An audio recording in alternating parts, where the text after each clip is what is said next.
जी अस्सलाम वालेकुम जी बच्चे। अगला हिस्सा है जी फंक्शंस ऑपरेटिंग सिस्टम का। उसमें सबसे पहले आता है जी जॉब स्केजुलिंग। जॉब स्केजुलिंग से क्या मुराद है, ठीक है। तो वो ऑपरेशन जिसको मैनेज प्रोसेसर करे, ठीक है जी, वो ऑपरेशन, ठीक है, मैनेज बाय प्रोसेसर, ठीक है, हम उसको क्या कहते हैं जी, जॉब कहते हैं, ठीक है। There may be many job execute such as executing instructions, getting input or displayed results to the user. Operating system determine the order in which these jobs are processed. यानी इसने ऑर्डर को करना होता है determine. Many scheduling mechanism are used by the operating system to execute these jobs. Some time job are execute in first come first serve, ठीक है। अब scheduling करने का मुख्तलिफ तरीके होते हैं। एक होता है FCFS, ठीक है, फर्स्ट कम फर्स्ट सर्व। एक होता है SJF, शॉर्टेस्ट जॉब फर्स्ट, ठीक है। एक होता है प्रायोरिटी स्केजुलिंग। उसमें ये होता है कि जो प्रायोरिटी जिसकी ज़्यादा होगी उसको पहले अमल किया जाएगा, जो बाद में होगी जिसकी प्रायोरिटी वो बाद में अमल किया जाएगा। मतलब क्या हुआ कि जॉब स्केजुलिंग वो ऑपरेशन जो प्रोसेसर परफॉर्म करता है, ठीक है। तो हम उसको कहते हैं, हमने देखना है कि हमने कौन सा प्रोसेस किसको पहले अमल करना है, किसको बाद में करना है, ठीक है। ये अमल क्या ये इसको कहते हैं स्केजुलिंग कहते हैं। उसके तरीके होते हैं, एक होता है फर्स्ट कम फर्स्ट सर्व वाला, एक होता है शॉर्टेस्ट जॉब फर्स्ट वाला। फर्स्ट कम फर्स्ट सर्व, जो पहले आया पहले अमल होगा, जो बाद में वो। जो शॉर्टेस्ट जॉब फर्स्ट है उसमें जो छोटी जॉब है उसको पहले अमल करेगा, जो बड़ी है वो बाद में। जो प्रायोरिटी वाला होता है उसमें हम इस तरह करते हैं कि जिसकी प्रायोरिटी ज़्यादा होती है उसको पहले हल कर लेते हैं, जिसकी कम होती है उसको बाद में कर लेते हैं। Sometime a device is already busy in executing some instructions. In this case, the new job is stored in memory area called buffer. अगर वो पहले से कहीं बिजी है तो हम क्या करते हैं, एक आर्जी मेमोरी होती है, हम उसे बफर कहते हैं, हम उसके अंदर उस प्रोसेस को स्टोर कर लेते हैं, ठीक है।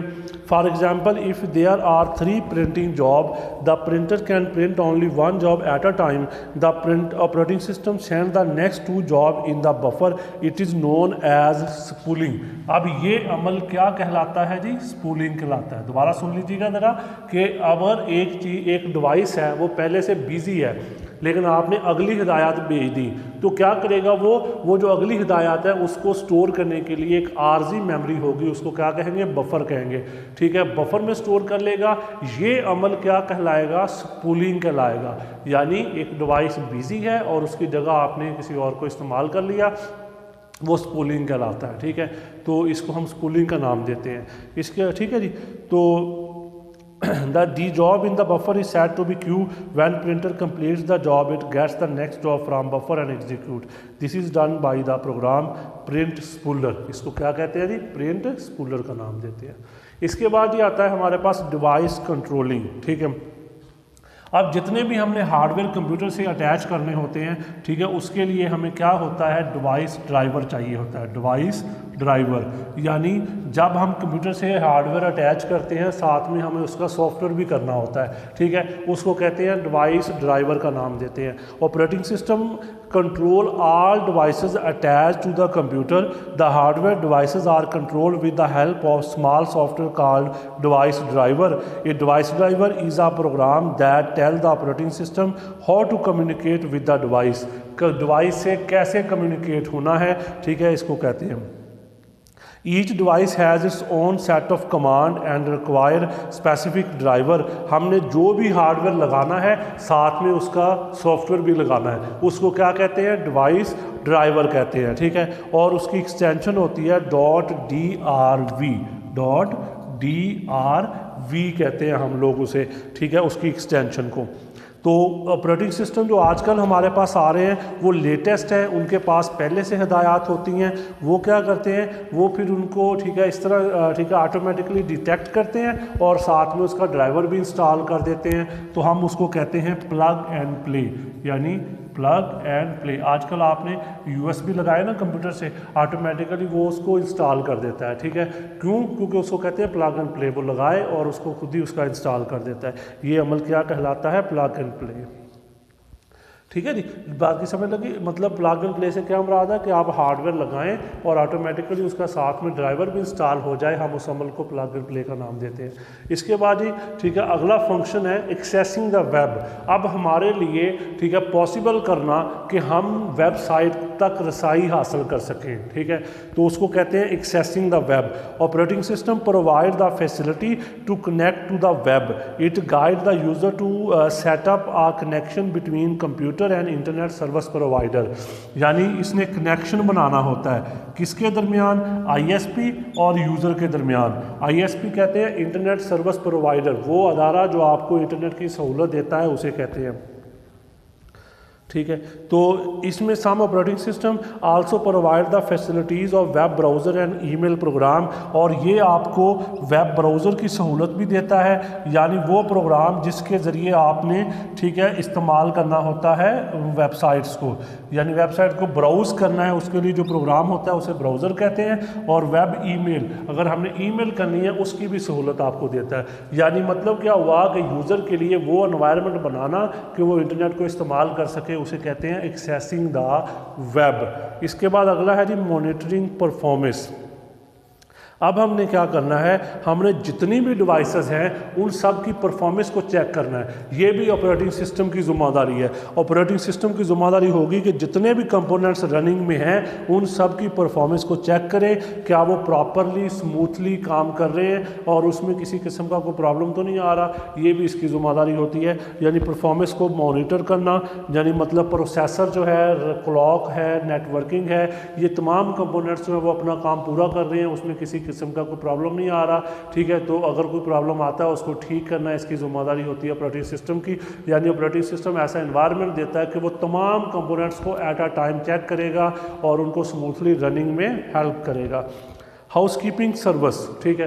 अब कुछ ऐसी सर्विसेज होती हैं जिनको हम हाउसकीपिंग का नाम देते हैं। मिसाल के तौर पे आपने किसी फाइल को कट कॉपी करना है, किसी फोल्डर को बनाना है, फोल्डर को कट कॉपी करना है, ठीक है, या फिर फाइलों को तरतीब देनी है, ऑर्गेनाइज करना है, उनकी तरतीब लगानी है, नाम के लिहाज से तरतीब लगानी है, साइज़ के लिहाज से तरतीब लगानी है।